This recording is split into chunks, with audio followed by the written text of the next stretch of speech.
As we all know, education is a greatest tool via which we can change ourselves, we can change the society, we can change the people, we can change the nation in terms of the progressive development. But when there is a lack of ethical values in education, so maybe we will be becoming more towards profit oriented, and we will be caring less towards the progress of the society, towards building social trust, social capital.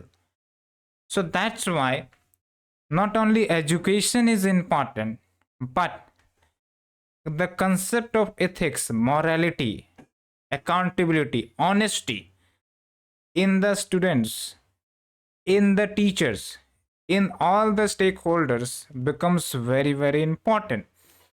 Otherwise, there will be corruption, there will be less accountability, there will be lack of credibility. So that's why there is a need to inculcate ethics in education. But here in this article, the focus is to inculcate ethics in the higher education, as it ensures human values, as it protects human values, as it provides human values, and apart from that, the teacher student relationship becomes much more better. So we will be exploring here that what's the importance of ethics in higher education and how we can ensure, and the context is basically the UGC University Grant Commission's recent initiative Mulya Prabha 2.0. That means Mulya. Mulya means value. So Mulya Prabha 2.0 that aims to promote ethical practices. And we have discussed lots of topics regarding ethics. And ethics is basically to decide whether your action is right or wrong whenever you face ethical dilemma. So ethical dilemma means you have to choose one from the two, and you are facing the dilemma, the crisis, which to choose. So that time the ethical behaviors comes into action, and you take the action based on your values of ethics inside you, learned by you. So that is one important thing. Okay, so this Mulya Prama 2.0 guideline seeks to inculcate human values, professional ethics in higher education institution. So professional ethics and personal ethics has a difference. Kindly tell me the difference. Let me explore. So when we talk about professional ethics, so whenever you are working in any company or association or organization, so there you will be preferring the professional ethics, where you will be trying to improve your company's reputation, you will be trying to improve the interactions. Okay, you will be like promoting your company's welfare. But there is a personal ethics as well. So personal ethics, like when you are in home, so you have the personal ethics to spend time with the families, to the child. So this can be your personal ethics. But sometimes there can be the conflict between personal ethics as well as professional ethics.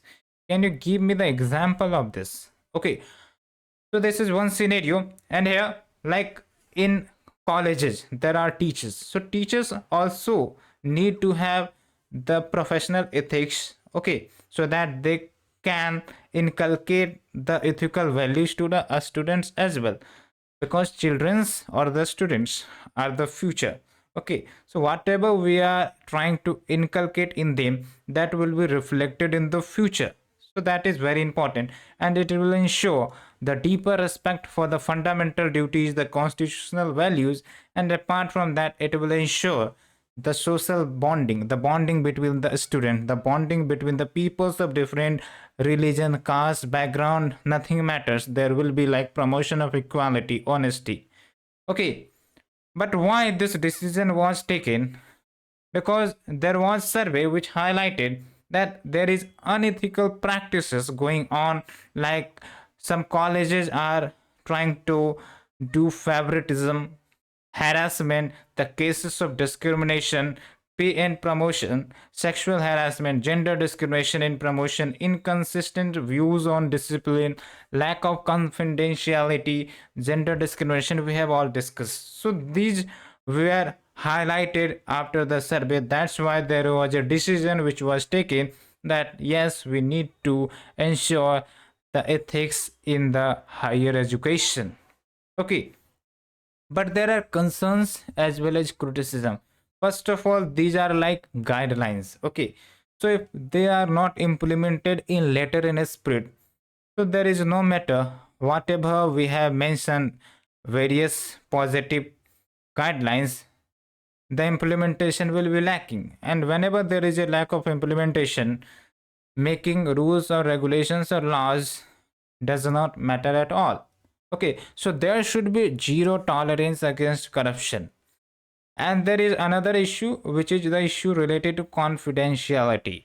Like these guidelines emphasize that there should be the maintenance of confidentiality. That means don't release much information, okay, about the institution.